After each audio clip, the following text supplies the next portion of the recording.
Mining లీజులు, అక్రమ తవ్వకాలు, ప్రభుత్వం తాజా నిర్ణయాల మీద, చర్యల మీద చర్చిస్తున్నాం. చర్చలో పాల్గొనడానికి తెలుగుదేశం పార్టీ వరిష్ఠ నాయకులు, మాజీ రాజ్యసభ సభ్యులు, ఆ పార్టీ ఉపాధ్యక్షులు శ్రీ ఖమ్మంపాటి రామ్మోహన్ రావు గారు చర్చలో పాల్గొనడానికి వచ్చారు. రామ్మోహన్ రావు గారు, మీరు ఇన్నాళ్ల నుంచి ఏవైనా సరే అక్కడ మైనింగ్ ఆపాలి అని అన్నారు.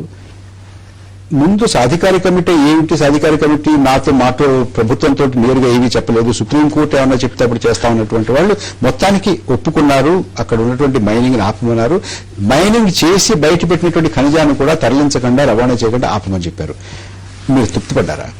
లేదండి, ఇది ఇంతటితో ఇప్పుడు ఇప్పటికే అసలు కాలయాపన జరిగింది.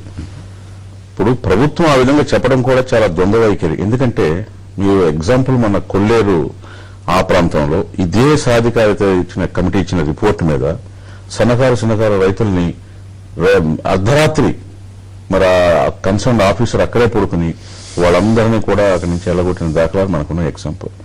దీనికి ఇంత కాలయాపన చేయడానికి ఏమిటి ఆంతర్యం అనేది మరి వాళ్ళు చెప్పాలి. ఎందుకంటే ఎవరెవరైతే ఇన్వాల్వ్ సిబిఐ విచారణ అన్నారు, అది కూడా కాలయాపనలో భాగమని. నేను ఎందుకంటున్నానంటే ఎప్పటి నుంచో మేము చెప్తూ వస్తున్నాం, ఇది ప్రజల ఆస్తులు. ఏ ప్రభుత్వం ఉన్నప్పటికీ కూడా ఈ యొక్క మన సొత్తును కాపాడాల్సిన అవసరం ఉన్నది. రేపు భావితరాల వాళ్ళు చాలా ఇబ్బందులు పడాల్సి. రామ్మోహన్ రావు గారు, మీరు ఈ మాట చెప్తున్నారు, ఈ మాట అందరికీ కూడా చాలా ఆమోదయోగ్యంగా ఉన్నట్టుగానే కనపడుతుంది. కానీ అందరూ అనేది ఏంటంటే, మీరు అధికారంలో ఉన్నప్పుడు ఈ రకమైనటువంటి వైఖరిని మీరు ఎప్పుడు తీసుకోలేదు. అసలు ఓబులాపురం మైనింగ్ కంపెనీకి లీజుకి ఇచ్చిందే మీరని అంటున్నారు. అప్పుడు ఆవేళ ఇది ప్రజల ఆస్తి, ప్రజలకు చెందాల్సినటువంటి, ప్రైవేటు వారు ఎందుకు ఇవ్వాలి, ఏపీ ఎండీసీకి ఇవ్వచ్చు కదా అని మీరు ఎప్పుడు ఆ మాట మాట్లాడలేదు. లేదు, అప్పుడు కూడా ఏమైందంటే యాక్చువల్ గా మీకు ఇందులో ఒక రహస్యం తెలియాల్సిన అవసరం ఉంది. రాష్ట్ర ప్రజలు కూడా నిన్న మా ప్రజల కేసు క్లియర్ గా ఎక్స్ప్లెయిన్ చేయడం జరిగింది. ఇది 1968లోనే యాక్చువల్ గా రామ్మోహన్ రెడ్డి అనే వ్యక్తికి ఇవ్వటం జరిగింది. ఆ తర్వాత 20 years కు ఏదో ఇచ్చారు. ఆ తదుపరి మళ్లీ రెన్యూవల్కి వచ్చింది, అది కూడా 14 months వరకే. తర్వాత వచ్చిన ప్రభుత్వం దీనికి ఏమిటంటే 2004లో ఆయన మళ్ళీ కంపెనీ మార్చి ఓఎంసీ అని అప్పటికి అసలు మేము ఇచ్చినప్పటికీ గాలి జనార్దన్ రెడ్డి అని ఆయన కూడా అందులో లేడు. ఇందులో వ్యక్తుల పక్కన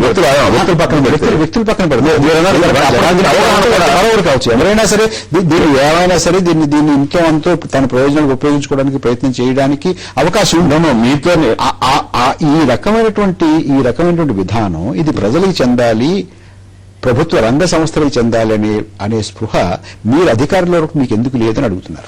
బిగినింగ్ మీరు అన్నది 100% మీతో నేను ఏకీభవిస్తున్నా. మేము కూడా అప్పట్లో కూడా అప్పుడే థింకింగ్ ప్రాసెస్ బిగిన్ చేసాం. ఏది అందుకే 14 నెలలకే రెన్యూవల్ ఇవ్వడం కూడా అప్పుడు జరిగింది. అది ఇట్స్ ఓన్లీ రెన్యూవల్, లైసెన్స్ ఇవ్వడం జరగల, రెన్యూవల్ చేశారు. అప్పుడే ప్రాసెస్ బిగిన్ అయింది థింకింగ్. ఎందుకంటే ఈ మినరల్స్ వీటి మీద మనకున్నది అసలు ఎంత ఉంది, ఏ విధంగా ఉంది, వాల్యూ యాడెడ్. ఇప్పుడు ఇండస్ట్రీ పెట్టవలసినప్పుడు మన రాష్ట్రంలోనే పెడితే మనకి నిరుద్యోగ సమస్య. అదే value added product finished good వల్ల ఎంతో కొంత రెవెన్యూ వస్తుంది. రాష్ట్రానికి 2 రకాలుగా, ముడి సరుకు మీద వస్తుంది, ఆ తర్వాత ఫినిష్డ్ గూడ్స్ మీద వస్తుంది. అది స్టేట్ కి సెంటర్ కూడా రెవెన్యూ వస్తుంది. అలా కాకుండా మన సంపద అంతా కూడా విదేశాలకు వెళ్లిపోతుంది అనే దాని మీద చర్చ జరిగి అప్పట్లోనే అందుకే లిమిటెడ్ ఏరియా కూడా ఇవ్వడం జరిగింది. అప్పుడే దిగినైంది అవేర్నెస్ కూడా. తర్వాత ఈ ప్రైసెస్ కూడా ఫ్లక్చుయేషన్స్ ఉంటున్నాయి కాబట్టి అసలు దీని మీద ఒక కమిటీ వేయాలని కూడా ఆయన ఇది రావాలని అనుకున్నారు ఒరిజినల్ గా.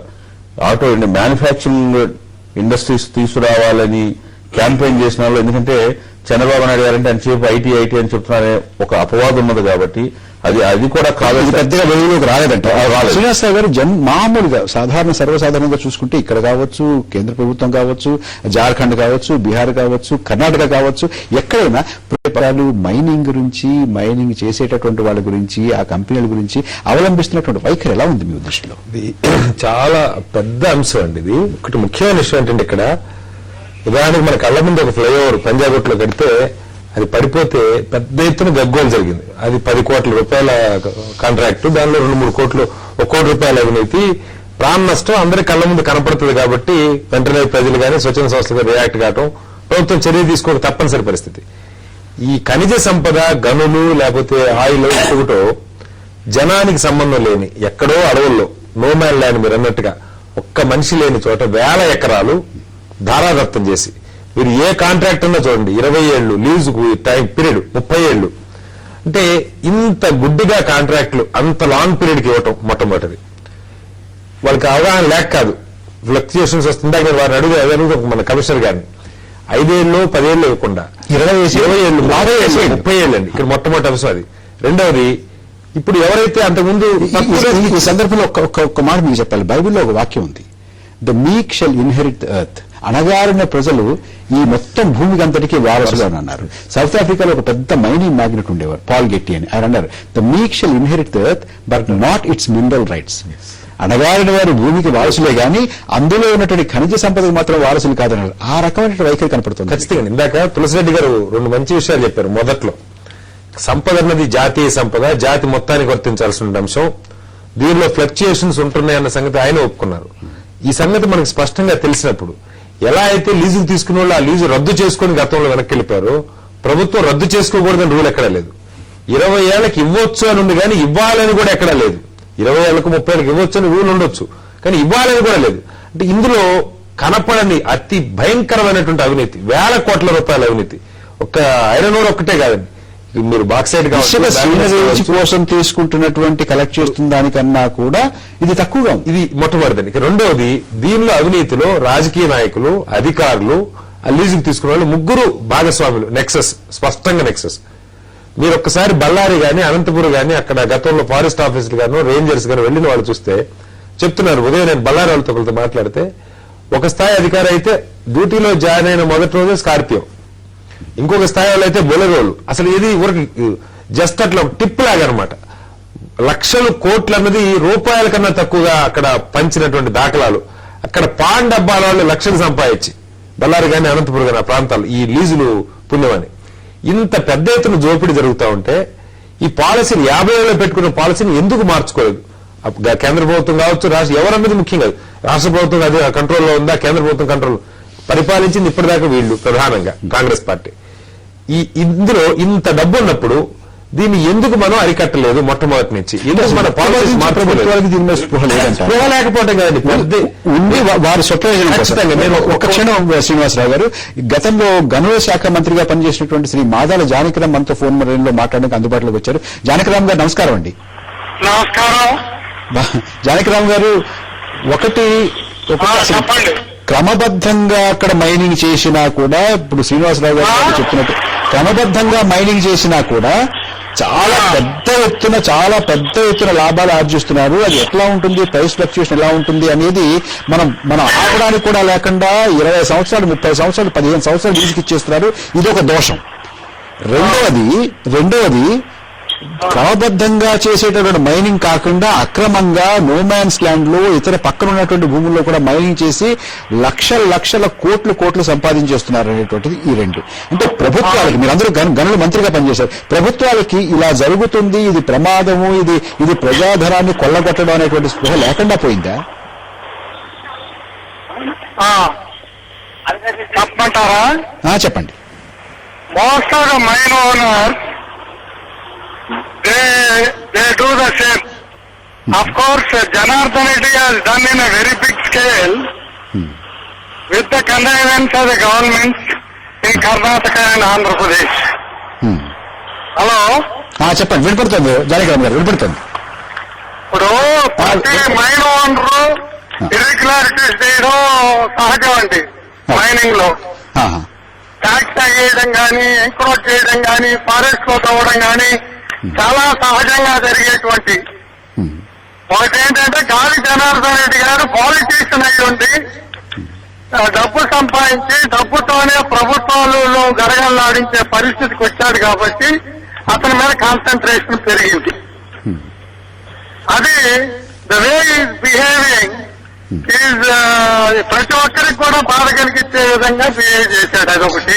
మీరందరూ కూడా ప్రభుత్వాలని నడిపారు కదా, మంత్రిత్వ శాఖలు నడిపారు కదా జానకిరామ్ గారు, ఇటువంటివి జరగకుండా అసలు ఏ మాత్రం కూడా దూరదృష్టితోటి ఆలోచించి అంతంత పెద్ద లీజులు కాకుండా తక్కువ లీజులు ఆ ఆలోచన ప్రభుత్వానికి రాలేదా? తక్కువ లీజు ఇచ్చినా ఎక్కువ లీజు ఇచ్చినా ఏంటండి, ఒకప్పుడు ఐరన్ ఓర్ మైనింగ్ లాస్ లో ఉండేదండి. ఇప్పుడు ఐరన్ ఓర్ మైనింగ్ లాభానికి వచ్చి కోట్లు గడిస్తున్నారు వాళ్ళు. స్టేట్ గవర్నమెంట్ మద్దతుతో అడ్డు లేకుండా, ట్యాక్స్ కట్టకుండా అక్రమ్ మైనింగ్ చేయడం అనేది భారీగా జరిగిపోతుంది. This has been going on since independence.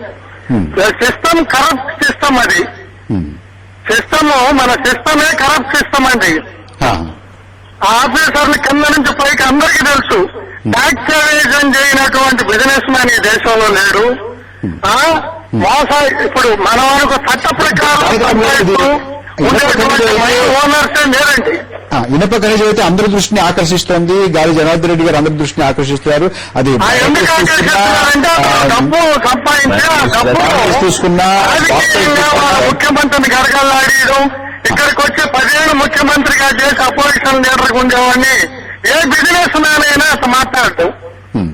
అతను politics success he's gone into his head and he has spoken. అందుకని కానీ గాలి జనార్దన్ రెడ్డి కంటే దుర్మార్గంగా మైనింగ్ చేసేవాళ్ళు బీహార్ లో అక్కడంతా చాలా మంది ఉన్నారండి. కలకత్తాలో అక్కడంతా. ఆంధ్రాలో కూడా నేను 1104 మైనింగ్ ఇచ్చానండి. ప్రతి మైన్ వీలున్న వాడంతా మరి రెవెన్యూ కట్టడు, మామూలు నార్మల్ రెవెన్యూ కూడా కట్టరు. ఎంక్రోచ్ కావడం అనేది చాలా సహజం.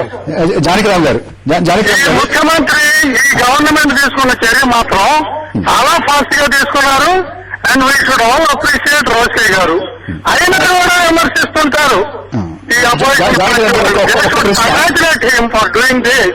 ఒక్క ప్రశ్న జానకిరామ్ గారు, అక్కడ మధు కోడాన్ని చూసి, ఇక్కడ జనార్దన్ రెడ్డి గారిని చూసి, ఇక్కడ జరుగుతున్నటువంటి రాజకీయ, కర్ణాటకలో జరుగుతున్న రాజకీయం కానీ, ఆంధ్రప్రదేశ్ లో జరుగుతున్న రాజకీయం కానీ, ఇవన్నీ చూసి కొంతమంది మైనింగ్ మాఫియా చాలా బలపడిపోతుంది, మన ప్రజాస్వామ్యానికి, మన ప్రభుత్వాలకి ఒక ప్రమాదం పొంచి ఉంది అనేటువంటి ఆందోళన వ్యక్తం చేస్తారు.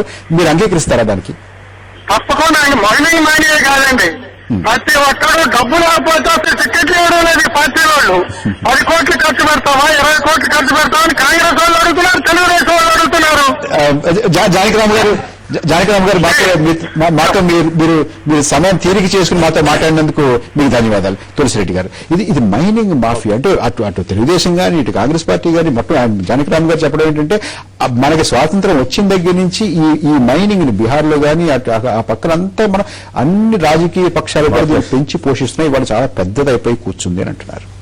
ఇప్పుడు 1957 మైనింగ్ యాక్ట్ ప్రకారం ఇప్పుడు జరుగుతా ఉంది. ఇటీవల వచ్చేసి సెంట్రల్ గవర్నమెంట్ ఒక డాక్యుమెంట్ కూడా రిలీజ్ చేసింది, డ్రాఫ్ట్ వచ్చేసేసి న్యూ మైనింగ్ పాలసీకి. దాని మీద స్టేట్ కంట్రీ వైడ్ గా డిస్కషన్ కూడా పెట్టింది, ఆల్ స్టేట్స్ పంపించింది. త్వరలో వచ్చేసి కొత్త మైనింగ్ యాక్ట్, ఈ ప్రజెంట్ మైనింగ్ యాక్ట్ లో ఫస్ట్ కమ్ ఫస్ట్ సర్వ్ అంటే ఎవరి ముందు అప్లికేషన్ పెట్టుకుంటే వాళ్ళకి ఇవ్వాలా, అది 20 years అనే టైప్ లో ఉంది. ఇప్పుడు కొత్త మైనింగ్ దాంట్లో బిడ్డింగ్ పెట్టేట్టుగా ఆ విధంగా వచ్చేసి కొంత మార్పు చేయబోతారు. ఇంకా చాలా డిస్కషన్ దాంట్లో జరుగుతున్నాయి. ఇది ఒకటి పరిణామం జరుగుతూ ఉండేది. రెండవది వచ్చేసి సెంట్రల్ గవర్నమెంట్ సంబంధించేమో రాయల్టీ. ఆ రాయల్టీ ఒక్కోదానికి ఒక విధంగా ఉంది. యాక్చువల్ గా ఐరన్ వరకు వచ్చేసి 16 రూపాయల నుండి 20 రూపాయల వరకే ఉన్నది యాక్చువల్ గా. 18 రూపాయలు ఇస్తున్నారు. ఈ లోపల 165 రూపాయల నుండి 170 రూపాయలు పెంచడం జరిగింది రీసెంట్లీ. అది ఒకటి. రెండవది సెస్ కి సంబంధించి స్టేట్ గవర్నమెంట్ 3,000 పైచీలకు అమ్ముకుంటున్నప్పుడు 16-18 రూపాయలు 160 రూపాయలు చేసేటట్టు గర్వంగా చెప్పేటువంటి విషయం. నేను చెప్తున్నా, అదే దాన్ని ఇంకా పెంచాల్సిన అవసరం ఉంది. తర్వాత సెస్ కు సంబంధించి ఏ స్టేట్ గవర్నమెంట్ కూడా సెస్ వేయలేదు. మొన్న కర్ణాటకలో వేసే 1,000 రూపాయలు లారీకి వేసే దానికోసం మొత్తం గొడవ జరిగింది. అంతకుముందు 2006లోనే ఇక్కడ గ్రేడ్ బట్టి 50 రూపాయలు 100 రూపాయలు వీళ్ళు తరలిస్తున్నటువంటి ఖనిజాన్ని తరలిస్తున్నటువంటి అందులో ఆ లారీలు, ఆ రవాణా, రోడ్లు చిత్రమైపోవడం, మొత్తం పర్యావరణ వాళ్ళు అసలు ముట్టుకునే వాళ్ళు భయపడతారా మీరు? దీన్ని దృష్టిలో పెట్టుకుని 2006లో టన్నుకు వచ్చేసి 50 రూపాయలు 100 రూపాయలు అంటే ఒక లారీకి 2,000 రూపాయల నుండి 3,000 రూపాయల వరకు వేసేట్టుగా జీవో ఇస్తే, ఇది ఆంధ్రప్రదేశ్ గవర్నమెంట్ దాని మీద అందరూ మైనారిటీస్ గా సుప్రీంకోర్టు పోయి స్టే తెచ్చుకున్నారు. ఈ ఓఎం చోటే కాదు, అందరూ మైనారిటీస్ గా సుప్రీంకోర్టులో స్టే తెచ్చుకున్నారు.